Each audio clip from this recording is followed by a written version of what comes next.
குருர் பிரம்மா குருர் விஷ்ணுர் குருர் தேவோ மகேஸ்வரா குரு சாட்சாத் பரபிரம்ம தஸ்மை ஸ்ரீ குருவே நமः. காஞ்சி மகாபெரிவா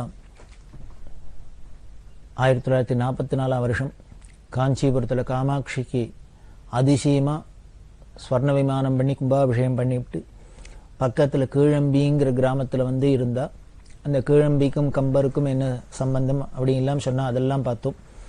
அதுக்கப்புறம் 1944 வருஷம் வேத தர்ம பரிபாலன சபா அப்படிங்கிறத ஒன்று ஆரம்பித்தா.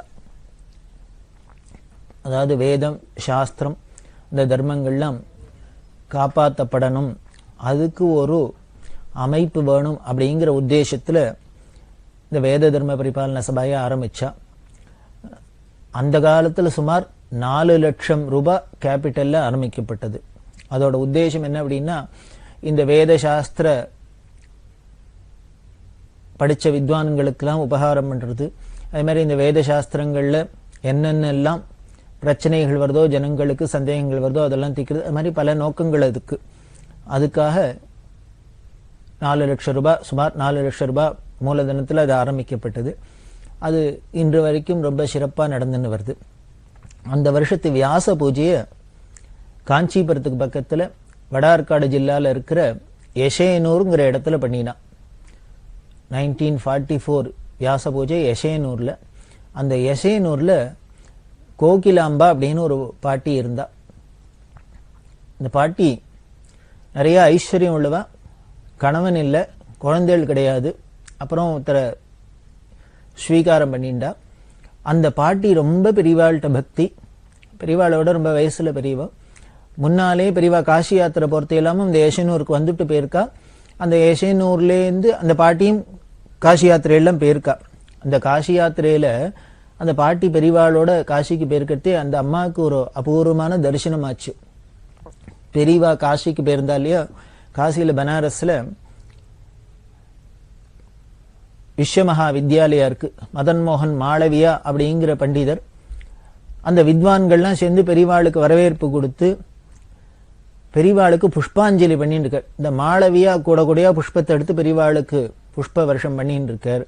அப்ப இதை பார்த்து இந்த அந்த கோகிலா பாட்டிக்கு எப்படி தெரிஞ்சது அப்படின்னா, பெரியவாளை காணும் அந்த இடத்துல பரமேஸ்வரன் உட்கார்ந்துருக்கிறாப்புல இருக்கு. தலையில பார்த்தா சந்திரகலை தெரியறது, கங்கை தெரியறது, ஜடாபாரம் தெரியறது, திரிசூலம் தெரியறது, திரிநேத்திரம் தெரியறது. இப்படி ஒவ்வொன்னா கண்ணுக்கு தெரிஞ்சுட்டே வந்து முழுக்க பார்த்தா பரமேஸ்வர ஸ்வரூபம் தெரியறது. தரிசனம், விஸ்வநாதர் தரிசனமாறுது. அப்போ இந்திரன் வந்து ஸ்வர்ண புஷ்பத்தை அப்படியே பெரியவா மேல கொட்டுறாப்புல, பரமேஸ்வரன் மேல கொட்டுறாப்புல இந்த காட்சி தெரியறது. இந்த திவ்ய தரிசனம் கிடைச்சோன்னு அந்த பாட்டி அப்படியே தன்னை மறந்து இருக்கா. அப்போ பக்கத்துல இருக்கிறவா ஏதோ எதேச்சியா இடிக்க போக பாட்டி இந்த கலைஞ்சு பார்த்தா, அப்புறம் வெள்ளம் சொல்றா, மாளவியா இத்தனை நேரம் பெரியவாளுக்கு புஷ்பாஞ்சலி பண்ணினார், புஷ்பத்தை கொட்டினார் அப்படின்னு சொல்றா. இதை பாருங்க, நடந்தது ஒரிஜினல் நிகழ்ச்சி என்னன்னா, பெரியவா உட்கார்ந்து இருக்கா, மதன் மோகன் மாளவியா புஷ்பாஞ்சலி பண்ணிட்டு இருக்கார். ஆனா இந்த கோகிலா பாட்டிக்கு எப்படி தரிசனம், பரமேஸ்வரன் உட்காந்துருக்கான், தேவேந்திரன் வந்து ஸ்வர்ண புஷ்பத்தால அபிஷேகம் பண்றாப்புல தெரிஞ்சிருக்கு. அப்படி ஒரு பக்த, அப்படி பெரியவாள்கிட்ட ரொம்ப பிரியம். பெரியவா ரொம்ப கடுமையா உபவாசம்லாம் இருந்து விரதம்லாம் இருந்தாக்க, சில பேர் சுவாதீனமா பெரியவாள்கிட்ட அப்படி எல்லாம் உடம்பை கெடுத்துக்கப்படாது, பட்னி கிடக்கப்படாது, இப்படி எல்லாம் யாத்திரை பண்ணக்கூடாது, அலையக்கூடாது அப்படின்லாம் சொல்றதுக்குன்னு சில பேர்லாம் இருந்த ஒரு சிலர்ல இந்த கோகிலா பாட்டியும் ஒருத்தர். மடத்து நிர்வாகஸ்தெல்லாம், பாட்டி நீங்க சொன்னா பெரியவா கேப்பா, சொல்லுங்க, ஏன்னா தாயார் மாதிரி வாத்சல்யம். அப்படி போய் உரிமையோட சொல்லக்கூடிய இன்னொருத்தர் அன்னதான சிவன் அப்படின்னு. இந்த அன்னதான சிவனும் எது சொன்னாலும் பெரியவா கேட்பா. பெரியவா மெட்ராஸில் இருக்கிறது இந்த அன்னதான சிவன் வந்து பெரியவா காலெல்லாம் இப்படி எதேச்சியா பார்த்துருக்கார். பெரியவாளுக்கு தரிசனம் பண்ணணும்னு வந்திருக்கார். வந்தா இப்போ கண்ணு பார்வை ரொம்ப அப்படி சுமாராக தான் இருந்துட்டு மங்க ஆரம்பிச்சு கொடுத்து. பெரியவா இருக்கிற அந்த ரூம்ல கொஞ்சம் இருட்டா இருக்கிறதுனால, வெளிச்சம் போறாதனால இவருக்கு தரிசனம் சரியா தெரியல. உடனே சொன்னார், எனக்கு அப்படி தெரியல, பெரியவாளோட ரூபம் பூர்ணமா பளிச்சுன்னு தெரியல அப்படின்னு. என்ன பண்ணினார், தானே தடவி பார்க்க ஆரம்பிச்சுட்டார். பெரியவாளை பாதாதிகேசம் தடவி அப்படியே பார்க்கிறார். அதாவது கண்ணால பார்த்தா, கையால ஸ்பர்சத்தினால தரிசனம் பண்ண. யாராலும் தொட முடியுமோ பெரியவாளை அந்த காலகட்டங்கள்ல? அப்படி அன்னதான சிவன் தொடுறார் அப்படின்னா என்ன ஒரு சுவாதீனம் இருக்கணும், என்ன ஒரு பக்தி இருக்கணும், பெரியவாளுக்கு அவ மேலெல்லாம் எவ்வளவு ஒரு மதிப்பு மரியாதை இருக்கணும் அப்படின்னு தெரியுது. அப்ப கால தடை பார்த்து தடிச்சிருந்தது. என்னன்னா கொசு கடி கடிச்சிருக்கு. உடனே அவர் ரொம்ப வருத்தப்பட்டு, பெரியவாளோட இந்த திவ்ய சரீரம் ஜனங்களுக்கு சொந்தமானது, இதை பாதுகாக்கணும். அவளுக்கு ஞானிகளுக்கு சரீரம் லட்சியம் இல்லை, ஆனா கூட இந்த ஜனங்களுக்கு நிறைய நாள் தரிசனம் கொடுத்துட்டு அனுகிரகம் பண்ணணுங்கிறதுக்காகணும் இந்த சரீரத்தை எங்களுக்காகணும் பாதுகாத்துக்கணும். அதனால வேளைக்கு சாப்பிடணும், ரெஸ்ட் எடுத்துக்கணும். இது மாதிரி எல்லாம் கொசு எல்லாம் கடிச்சாக்க வியாதி எல்லாம் வந்துடலாம், அதெல்லாம் வராத பார்த்துக்கணும் அப்படின்லாம் சொல்லி அவர் கொசுவலை வாங்கி கொடுத்துட்டும் இந்த கொசுவலைக்குள்ளதான் பெரியவா படுத்துக்கணும் அப்படின்லாம் சொல்லி பிரார்த்தனை பண்ணிட்டு போனார்.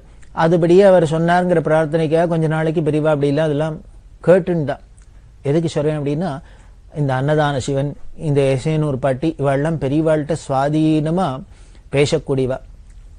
அப்பேற்பட்ட பரமபக்த அந்த பாட்டியோட பிரார்த்தனைக்காக தான் இந்த 44 வருஷம் இந்த எசேனூர்ல வந்து வியாச பூஜை பண்ணினா. அந்த பாட்டி ரொம்ப கைங்கரியம் பண்ணியிருக்கா. பெரியவாள்கிட்ட வேதபுரி சாஸ்திரிகள் அப்படின்னு கைங்கரியம் பண்ணவர். 60 வருஷத்துக்கு மேல கைங்கரியம் பண்ணவர். 10 வயசுலேயே பெரியவாள்கிட்ட வந்துட்டார். இந்த எசேனூர் பாட்டி தான் இந்த வேதபுரி சாஸ்திரிகள், அவரோட தம்பி சந்தானம், இவாள்லாம் பெரியவாள்கிட்ட சேர்த்து விட்டது. இந்த வேதபுரி சாஸ்திரிகள் அவரோட தம்பி சந்தானம், அவளுக்கு அம்மா சின்ன வயசுல காலமாயிட்டா, அப்பா தான் பார்த்துட்டார். ரொம்ப சிரமப்படுற குடும்பம். அதனால இந்த பாட்டி என்ன பண்ணினான்னா, பெரியவா அந்த 44 வருஷம் வந்திருக்கிறதே இந்த 2 குழந்தைகளையும் பெரியவாள்கிட்ட கொடுத்து, இது தாயில்லா குழந்தைகள், பெரியவா தான் பார்த்துக்கணும். அம்மாவா அப்பாவா இருந்து அம்மையே அப்பா ஒப்பிலாமணி அப்படிலாம் சொல்றமே, மாதா பிதா குரு தெய்வம் எல்லாம் ஒண்ணுதானே. அந்த ஈஸ்வரன்ட்ட பெரியவாள்கிட்ட கொடுத்து நீங்க தான் பார்த்துக்கணும் அப்படின்னு சொல்ல, அந்த வாக்கை இன்னி வரைக்கும் காப்பாத்தின்னு வரா பெரியவா. பெரியவா தான் அவளை பார்த்துட்டு இருக்கா, அந்த குடும்பத்தையே பார்த்துட்டு இருக்கா. அந்த வேதபுரி சாஸ்திரிகளுக்கு கல்யாணம் பண்ணி வச்சு, அப்புறம் அவர் குழந்தைகள்லாம் பிறந்தா அவ குழந்தைகளுக்கு எல்லாம் கல்யாணம் பண்ணி வச்சு, இப்படி வம்சத்தை வாழையடி வாழையா பார்த்துட்டு இருக்கா. அதுக்கெல்லாம் காரணம் இந்த எசேனூர் பாட்டி தான். அந்த எசேனூர்ல வியாச பூஜையை பண்ணினா சாதுர்மாசியத்தை. அந்த எசேனூர்ல பல சுவாரஸ்யமான நிகழ்ச்சி. இந்த எசேனூர்லேருந்து சாதுர்மாசியத்தை முடிச்சுட்டு பெரியவா கிளம்பி வரப்போறா. யாத்திரை பூர்த்தி ஆகணும். அதுக்கு முத நாள் என்ன பண்ணினா, பெரியவா எல்லாரையும் கூப்பிட்டு அந்த பெரிய வீடு, கிராமத்துல அந்த காலத்துல கேட்பானே வீடு நடுப்புற மித்தம் எல்லாம், இந்த கூடத்துல சந்திரமௌலீஸ்வரர் வச்சுக்க எல்லாரும் பெரியவா கூடத்துல உட்காந்து பூஜை பண்ணிட்டு மித்தத்துல உட்காந்து எல்லாரும் தரிசனம் பண்ணுது. அப்படி இல்லாம் அன்னைக்கு கிளம்புறதன்னைக்கு காலங்காலத்தால பெரியவா என்ன பண்ணினா, எல்லாரையும் கூப்பிட்டு இங்க சந்திரமௌலீஸ்வரர் சன்னதிக்கு வர சொல்லும். வித்வான்கள் எல்லாரும் வர சொன்னா, எல்லாரும் என்னமோ ஏதோ சம்பாவனை பண்ண போராடக்கும், அதுவாக்கும் இதுவாக்கும் அப்படின்னு நினைச்சுன்னு எல்லாரும் வந்தா. ஒருத்தருக்கு சொல்லிக்கிறா, முக்கியமா கூப்பிடுறா பெரியவா, அவசரமா கூப்பிடுறா சந்திரமௌலீஸ்வரர் சன்னதிக்கு. பாட்டி வந்து நிக்கிறா, என்ன கொடுக்க போறாளோ ஏது தர போறாளோ அதனால மிஸ் பண்ணிட்டு போனோம், எல்லாரும் வாங்கணும். எல்லாரும் வந்தோன்னு பெரியவா என்ன சொன்னா அப்படின்னா, ஒண்ணும் இல்லை, இப்ப சந்திரமௌலீஸ்வரர் சன்னதிக்கு முன்னால எல்லாரும் சங்கல்பம் பண்ணீங்கோ, பிரதிஜை பண்ணீங்கோ, இன்னுமே காப்பி டீ சாப்பிட மாட்டேன்னு எல்லாரும் இங்க சந்திரமௌலீஸ்வரர் சாட்சியா சொல்லுங்கோ, சங்கல்பம் பண்ணி இன்னையிலேருந்து காப்பி டீயை தொடப்படாது அப்படின்னு. வந்தவாளுக்கெல்லாம் ஆச்சரியமே படுத்து, என்னமோ ஏதோ சம்பாவனை பண்ண போறாளுக்கும், பணம் கொடுக்க போறாளுக்கும், சொர்ணம் கொடுக்க போறாளுக்கும், வேஷ்டி கொடுக்க போறாளுக்கும் அப்படின்னு நினைச்சுன்னு வந்தா, எல்லாரையும் விட்டு பேடாத இருக்கணுமேனு அழிச்சுன்னு வந்தா, கடைசியில என்னடான்னா இப்படி ஒரு விக்கெட்ல கொண்டு நிறுத்துற. அப்படி சங்கல்பம் வேண்டாம் பெரியவா விட்டுருவாளா? அதுவும் சந்திரமௌலீஸ்வரர் சன்னதி பெரியவா இருக்கா அப்படின்னா, அங்க வந்து நம்மளால சத்தியத்தை தவிர வேற என்னத்தை பார்க்க முடியும், என்ன சொல்ல முடியும்? அப்படி இல்லாம் நம்மளை நேர்வழிப்படுத்தணுங்கிறதுக்காக பெரியவா சிரமப்பட்டிருக்கா, அப்படி எல்லாம் ஆசைப்பட்டிருக்கா, நம்ம எப்படியானும் நல்ல வழிக்கு வரணும் அப்படின்னு. அந்த பாட்டிகிட்ட சொல்றா.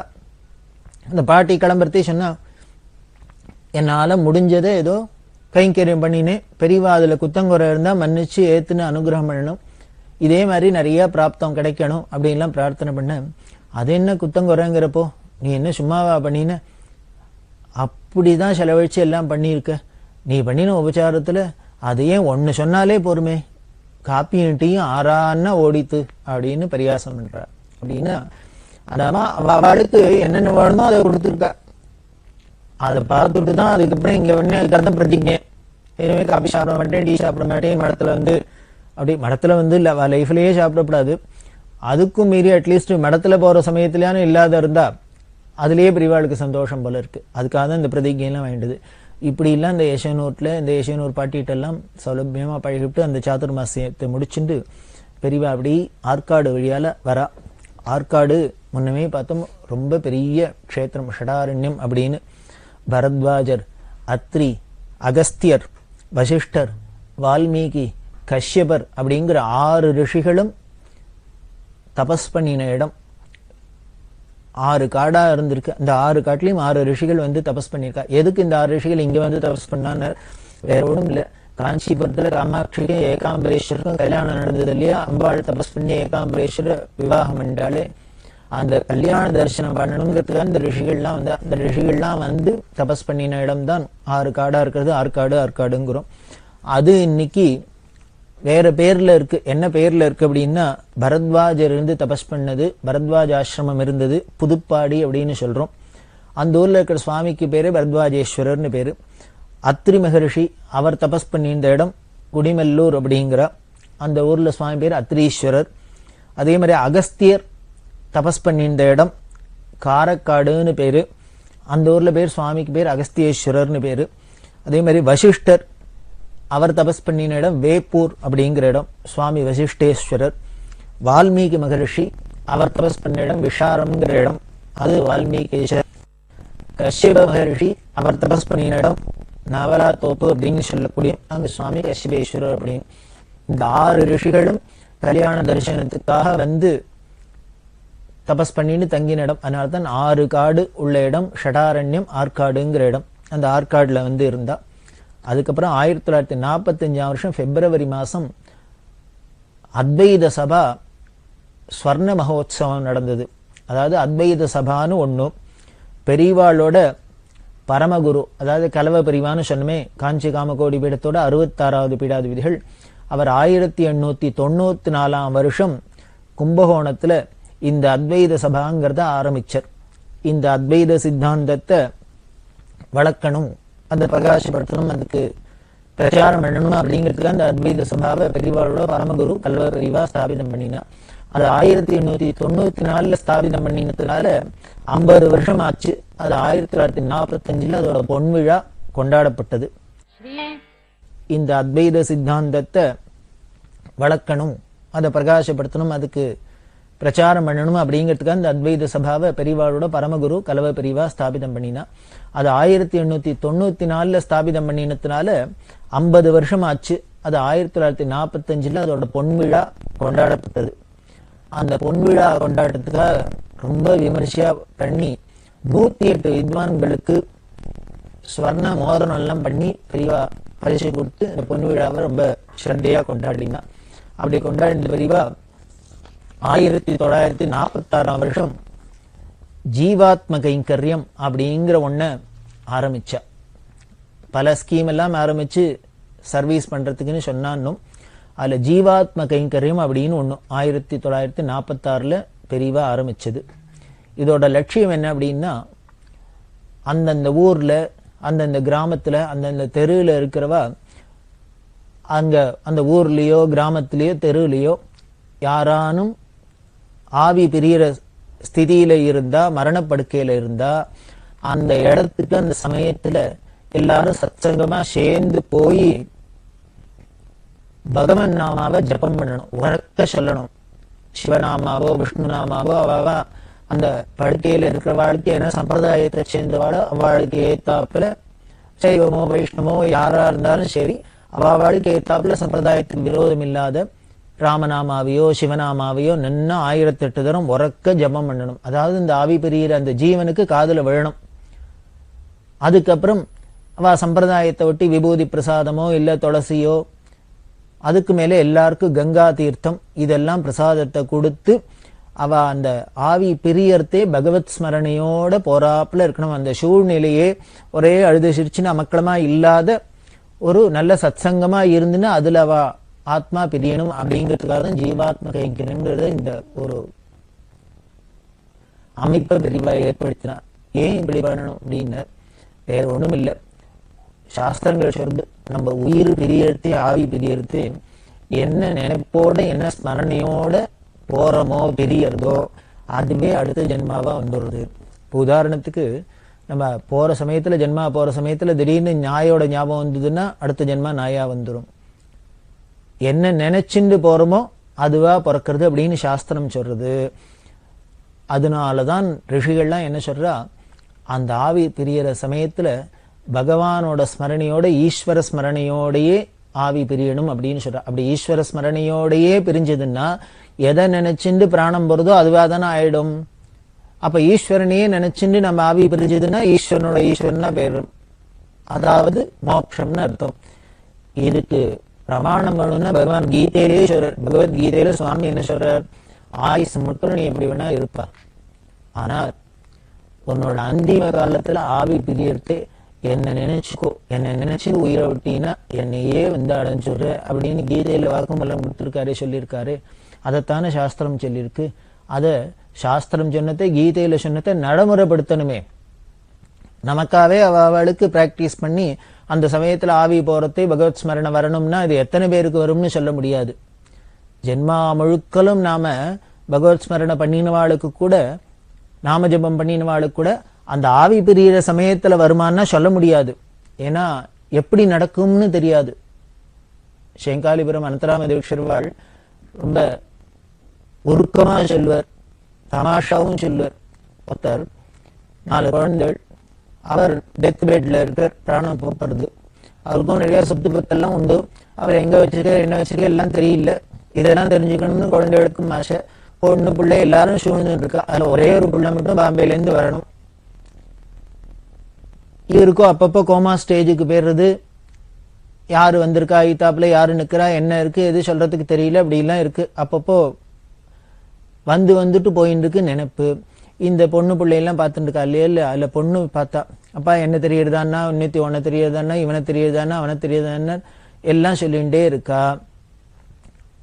ஒரு வழியா அவருக்கு போற ஸ்டேஜும் வந்துடுத்து. அப்போ அந்த கடைசி பிள்ளையும் வந்துட்டான். அவன் பேர் நாராயணன்னு பேர். குழந்தைகளுக்கு இந்த பகவான் நாமாவை வைக்கிறதுக்கு தாற்பயமே என்ன அப்படின்னா, நம்ம பகவானை நினைச்சுட்டு அவன் நாமாவை சொல்லிட்டு இல்லைன்னா கூட நம்ம குழந்தைகள் பேரை கூப்பிடுறதையும் நாராயணா நாராயணா கோவிந்தா சிவா கிருஷ்ணான்னு கூப்பிட்டே இருந்தாலே அது ஒரு ஜபமாயிடுறது.